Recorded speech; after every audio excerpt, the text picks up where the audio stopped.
Moodbeam, for those who don't know what it is a wearable. Starts off as a wrist wearable, and it comes from a very personal place, actually. If I give you a bit of context of 5 years in 15 minutes. So it actually began with my need as a mum to stay connected to my young daughter.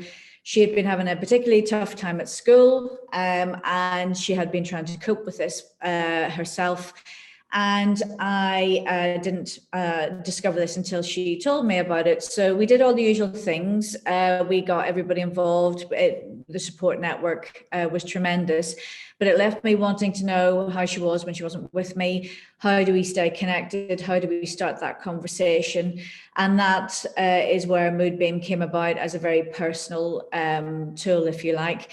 And it has evolved over the 5 years, really to allow those conversations to take place, not just within the sort of the family and friends environment, but also within education, health and social care, and workplace well-being. And obviously, there's been great intentions within the workplace for a lot longer than 5 years, but I think what became quite apparent sort of 2-3 years into it is that the culture has to be right.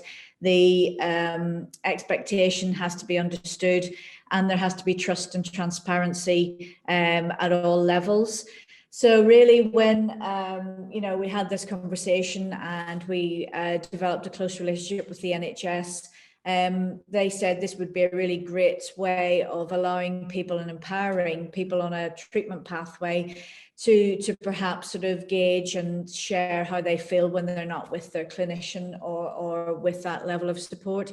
So we had sort of early days sort of played with the idea of allowing Moodbeam not just to be worn on the wrist, but also, clipped on. What does data entry look like? And the NHS was saying, well, we could really do with this on a dashboard. So really, we perhaps have been at this quite a while, but in terms of the need, it's always sort of been in the offing. But when COVID hit last year, we started to get these conversations going and approaches from organizations who had said, I've used Moodbeam myself, or I gifted it to a family member. I believe that you've been working with other organizations. Do you think it's going to help us keep connected with our people who are now having to work from home, who we don't know how they are feeling about this?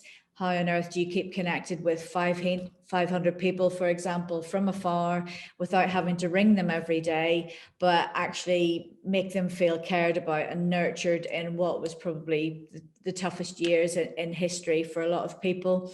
So we obviously said, well, this is the simplicity of the device.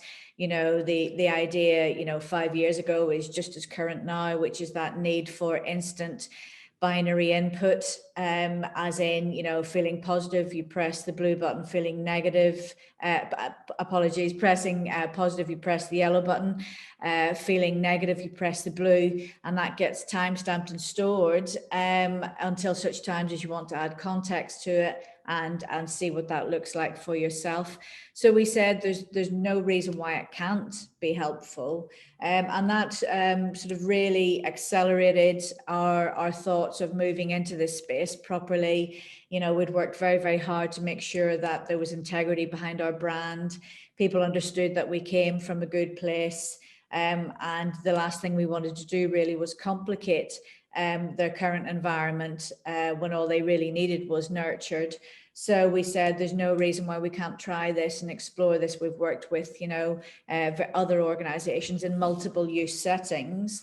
And so that's where the journey really of Moodbeam into, happiness at work, the happiness score that our data creates really has allowed teams to stay feeling connected.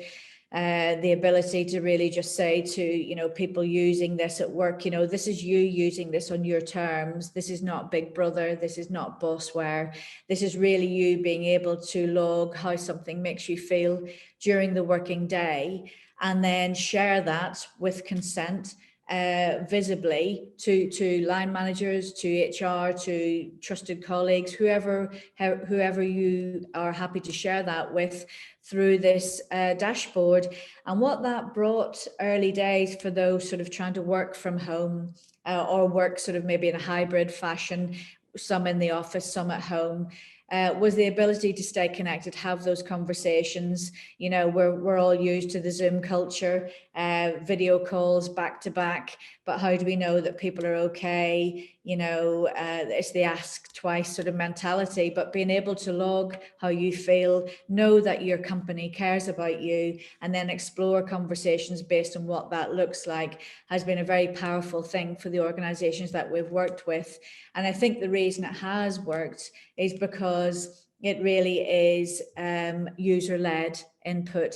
It's something that you use on your own terms, in your own way, and it allows a personality to be involved in the pressing of the buttons, if you like. But when it comes to the dashboard, that dashboard is really a view on the work world, on your company, but really it does rely on connection, conversation, and the right culture. But it's really all about feelings. And don't get me wrong, we know that there are some, we've just listened to David, there's some fantastic methodologies, science behind all of this. And what we really want to bring to it is to say, you know, we are that metric, perhaps that missing metric that historically has been very hard to fathom how your people and teams are feeling. But by way of using a Moodbeam and having the platform, you know, really for, you know, the price of a decent cup of coffee, you're getting this richness of insight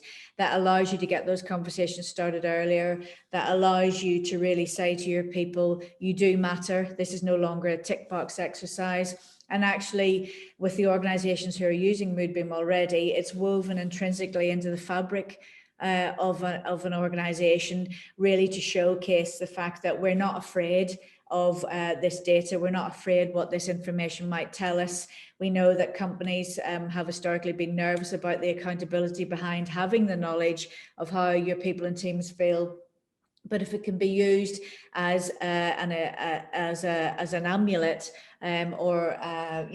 rather than a weapon, if you like, organizationally, wouldn't it be amazing to see and showcase that you are a good organization? And where we're coming from with Moodbeam, you know, this happiness score is the ability to say to, you know, industries, you know, you want to be able to show that you are a good organization to work for. You want to show that your people really matter. And equally for somebody, you know, coming out of college or university or their first job, it's really this emotional legacy that's being offered to you behind, you know, workwear that allows you to go, actually, I really want to work for that company because on their website, they have the Moodbeam happiness score.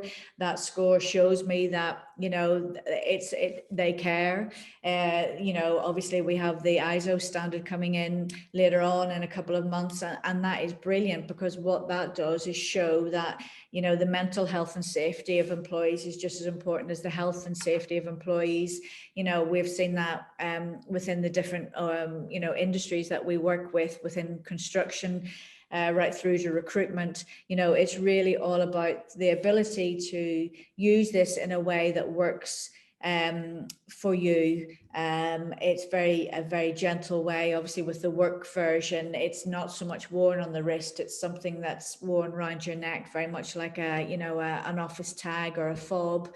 But equally, we are exploring all ways of working and making sure that however you input that data, it's mirrored throughout, you know, your use, your work use, and on your terms. And I think you know, it is. It's timely, no doubt about it. There are a lot of organizations who are thinking, gosh, you know, maybe we should pivot and move in this direction. And I think for us, it actually feels more of a familiar and a softer evolution of Moodbeam. You know, Moodbeam was created originally to keep people connected and have conversations from afar and share that even if you're not in the same country, never mind the same room. So why wouldn't it work for organizations? But I think fundamentally, because we've worked so hard to build, integrity into everything that we do, we really see this as an opportunity for organizations to go, actually, we've been working at this for years. This seems a very natural thing to do, to introduce into the organizations, whereas other companies that we've spoken to have said, look, we've got an awful lot of work to do internally before we're ready to embrace such a transparent solution. And we understand that. A lot of the industries have been just purely trying to survive, never mind thrive, over the past 12 months. But what we hope we've achieved, what we've helped them achieve, is build that level of understanding into their workplaces that this does matter. This isn't an elastoplast. This is something that needs to be really a part of your working day, and being able to showcase the highs as well as the lows. This isn't just about personal mental health struggles.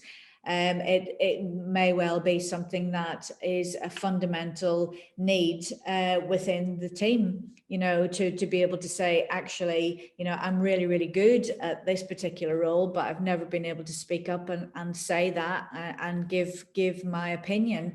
And I think this is really what Moodbeam is. It has evolved to become a conversation starter, but on your terms, with you starting that conversation, rather than waiting for surveys or an appraisal that perhaps comes too late in the day for you, when you really want to speak up and say, actually, I have an opinion, I matter, I have a voice, and doing it in such a way that's very human. And I think that's so important, is that it's got to be, no matter where you work, what industry you work in, and however you want to work. And I think it's crucial, actually, in this sort of hybrid debate of, do I work from home? Do I work from the office? What are the expectations?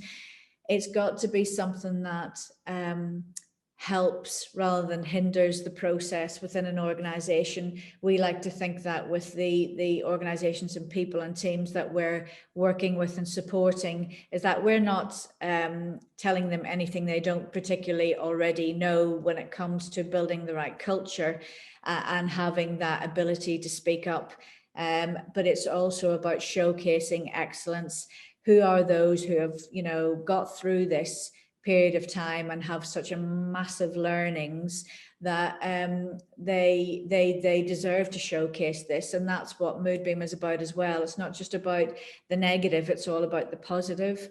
And I think that's really, really important, on every platform, whether it's best practice, sharing learnings, and showing where you have overcome obstacles is just as important as waiting to see where the pitfalls are and the holes and the gaps in the fabric of an organization. And we are delighted to be in this space. We very much say that we're not there to replace, and we're certainly not there to try and make obsolete any existing talent opportunities there are within organizations. We're really there to nurture it and show it off and evidence it. And I think that's so important, in this day and age, is to really be able to say to somebody who works for you or you work with, use this, it's for you to use. And I can see whether you're with me or whether you're not, that you're okay or you're not okay, because really, ultimately, if you aren't happy, there needs to be a conversation, and it needs to be done in a very human way. So I really appreciate being a part of this conversation, and I look forward to speaking to you all again in the future. Thank you.